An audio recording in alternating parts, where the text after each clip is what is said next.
सृष्टि मेरी सहयोगी जुड़ी है तमाम जानकारी के साथ। सृष्टि, क्या प्रक्रिया जो एसआईआर की है उसमें कोई सुधार की बात कही गई है और ये ऑर्डर कब तक पूरा हो जाएगा?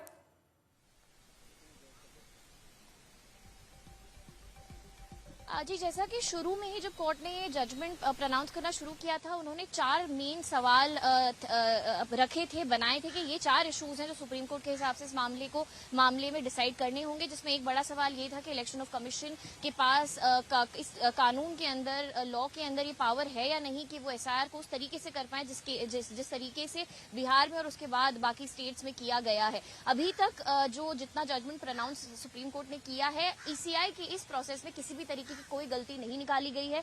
कोर्ट ने कहा है कि जो एक बहुत बड़ा मुद्दा इस केस में याचिकाकर्ताओं ने उठाया था वो ये था कि अपने पावर से बाहर जाके इलेक्शन कमीशन ने एसआईआर करवाया है। बहुत ही जो डॉक्यूमेंट्स भी अगर हम देखें तो आधार कार्ड और राशन कार्ड को डॉक्यूमेंट्स में इंक्लूड नहीं किया गया है। बहुत सारे चेंजेस जो है पुराने एसआईआर प्रोसेस से वो इलेक्शन कमीशन इस बार लेके आया है और इससे सबसे ज्यादा नुकसान याचिकाकर्ताओं के हिसाब से जो मतदाता है फील्ड पर उनको होगा, क्योंकि सब मतदाताओं के पास इतने रिसोर्सेज शायद नहीं होते कि वो अपने, अगर उनका नाम डिलीट हो गया है तो इलेक्शन कमीशन या कोर्ट के पास आके जो है अपना नाम बिल्कुल उनके पास कानूनी विकल्प। लेकिन संजय, अप्रत्यक्ष नागरिकता की जांच की जा रही है, ये एसआईआर पर बहुत बड़े आरोप लगाए जा रहे थे, एक तरीके से कहा जा रहा था कि ये भी एनआरसी ही है, तो ये नैरेटिव भी ध्वस्त हो गया। जी हाँ, ये नैरेटिव भी ध्वस्त हो गया। सुप्रीम कोर्ट ने अपने आदेश में ये साफ कर दिया है, जो निर्णय सुनाया है उसमें कह दिया है कि निर्वाचन आयोग ने संविधान और अपने अधिकार क्षेत्र के दायरे में रहते हुए सारा काम किया है। इस पर उठाए गए सारे सवाल बेबुनियाद हैं, जिनमें कोई सच्चाई नहीं मिली है। जिन 4 मुख्य आधार स्तंभों पर सुप्रीम कोर्ट ने इस पूरे मामले की जांच की है, जिसमें एक है कि निर्वाचन आयोग ने अपने अधिकारों के अंदर रहकर काम किया है क्या, और इसमें क्या इंक्लूजन से ज्यादा एक्सक्लूजन पर जोर दिया है क्या फॉर्म भरवाने की प्रक्रिया सही थी। इन तमाम 4 मुद्दों पर विचार करके कोर्ट ने पाया कि ये 4 जो सवाल उठाए गए थे, मुख्य सवाल, वो सवाल अपने आप में ध्वस्त हो गए हैं और सुप्रीम कोर्ट ने इस पर मुहर लगा दी है कि निर्वाचन आयोग ने जो भी किया अपने कानूनी अधिकार क्षेत्र के दायरे में रहकर किया और सही किया। उसमें जहां कुछ गड़बड़ थी उसमें सुप्रीम कोर्ट ने उनको निर्देश दिए, उन निर्देशों का पालन किया गया, तो इसलिए कहीं कोई डेविएशन नहीं है। यानी संजय, जो ऑपोजिशन खासतौर पर ममता बनर्जी का आरोप था कि एक समुदाय विशेष के वोट काटे जा रहे हैं, दल विशेष के वोट जानबूझकर काटे जा रहे हैं, वो भी सुप्रीम कोर्ट ने सच नहीं माना है। बिल्कुल, कोर्ट ने यह कहा कि जो प्रक्रिया संविधान में और जनप्रतिनिधित्व कानून में सुझाई गई है उस प्रक्रिया के मुताबिक काम हुआ है। लिहाजा अब इसमें जो भी आरोप लगाए गए हैं कि कोर्ट का ये मानना है, जो इलेक्शन कमीशन ने दलील दी थी, जिनके पास दस्तावेज हैं उनको हमने अलाउ किया है, कोई भी सुपात्र मतदाता छूटे ना और कोई भी अपात्र मतदाता जुटे ना, इसलिए इसके लिए काम किया गया। और जिस समय विपक्षी पार्टियों को चुनाव आयोग ने यहाँ कोर्ट में स्पष्ट कहा कि विपक्षी पार्टियों को अपील करनी चाहिए, आपत्तियां करनी चाहिए, दावे करने चाहिए, उसके लिए 1 महीने का टाइम दिया, बिहार में एक भी विपक्षी पार्टी दावा करने नहीं आई। आखिर क्यों? जब दस्तावेज थे और जब ये कहा जा रहा था कि बिहार में बहुत सारे लोग मर गए हैं लेकिन फिर भी उनका नाम है, बहुत सारे लोग जिंदा हैं उनका नाम नहीं है, वो कोर्ट में भी पेश किए गए थे लेकिन वो अपनी चीजें सिद्ध नहीं कर पाए। वो सिर्फ एक चाय के प्याले में उठाया गया तूफान था, ये storm in a cup of T, वो था, वो साबित हुआ। ये अलग बात है कि विपक्षी नेताओं ने उन लोगों के साथ चाय पी और ये कहा कि हम तो मरे हुए लोगों के साथ चाय पी रहे हैं जो जिंदा हैं, लेकिन इसके बावजूद कोर्ट के सामने दलीलें नहीं दी गई, साक्ष्य और सबूत पेश नहीं किए गए, लिहाजा वो सारे आरोप और सारी चीजें फुस साबित हुई कोर्ट में और कोर्ट ने उन्हीं चीजों पर भरोसा किया जिसके साक्ष्य दिए गए, जिसके सबूत दिए गए और दस्तावेज मुहैया कराए गए। सृष्टि मेरी सहयोगी जुड़ी हुई है तमाम जानकारी के साथ। सृष्टि, क्योंकि अब सर्वोच्च अदालत ने इतनी तमाम महत्वपूर्ण बातें एक तरीके से कहें तो चुनाव आयोग के फेवर में कही है, क्या इसे भी चैलेंज किया जा सकता है?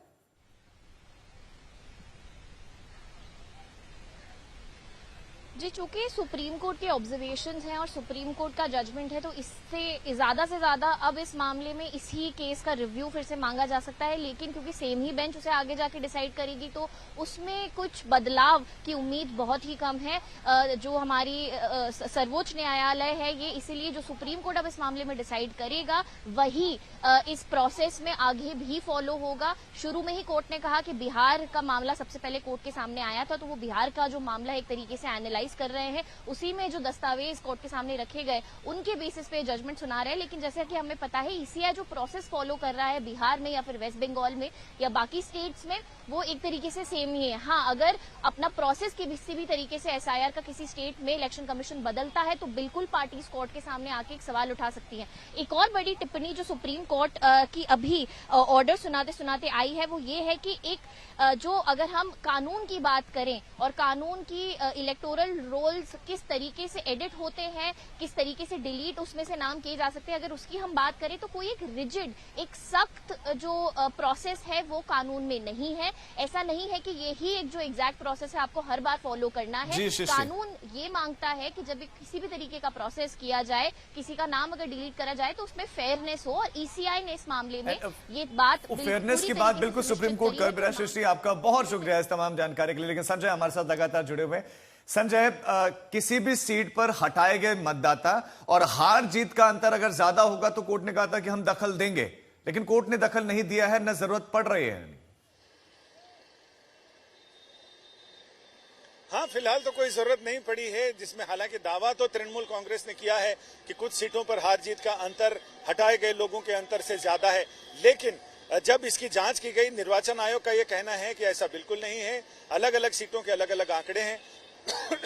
लिहाजा ये कहना बिल्कुल उचित नहीं है कि जो कोर्ट के सामने मामला आया था, लेकिन कोर्ट ने इस पर अभी फिलहाल कोई सुनवाई नहीं की है, कोर्ट ने इस पर कोई टिप्पणी नहीं की है।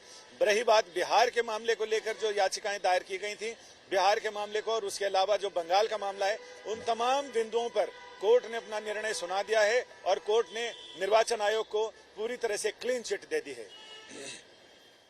बिल्कुल संजय, ऑपोजिशन लगातार आरोप लगा रहा था कि भाई ये जीत जो हुई है ये बीजेपी की जीत नहीं है, चुनाव आयोग की जीत है। तो ये सुप्रीम कोर्ट से क्लियर हो गया है कि ये एक्चुअली बीजेपी की ही जीत है, चुनाव आयोग की नहीं है, क्योंकि उन्होंने जो प्रक्रिया अपनाई वो फेयर थी।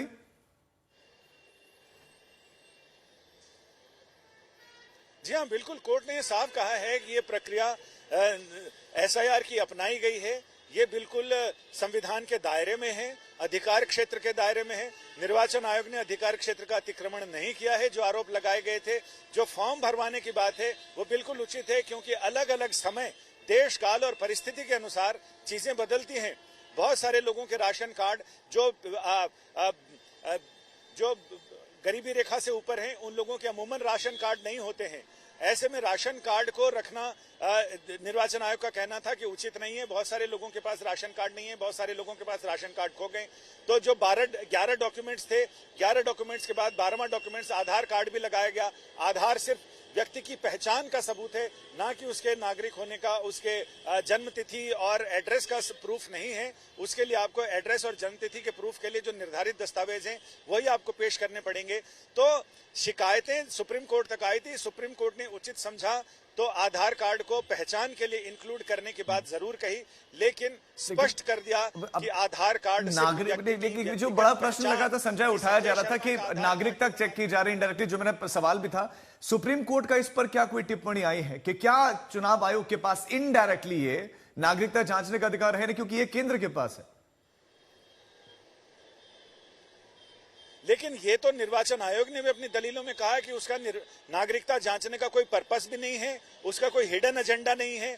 वो सिर्फ जिनके पास दस्तावेज हैं उनको वोटर लिस्ट में उनके नाम शामिल करने या जो लोग अयोग्य हैं उनके नाम हटाने की प्रक्रिया है। इसमें हम नागरिकता की जांच गृह मंत्रालय करेगा, इसलिए हम नागरिकता की जांच नहीं कर रहे हैं। लेकिन नागरिकता के दस्तावेजों के आधार पर हम वोटर लिस्ट में उनके इंक्लूजन और एक्सक्लूजन को लेकर फैसला कर रहे हैं, जो हमारा अधिकार क्षेत्र है। और ये चूंकि ये प्रक्रिया सतत चलने वाली प्रक्रिया है।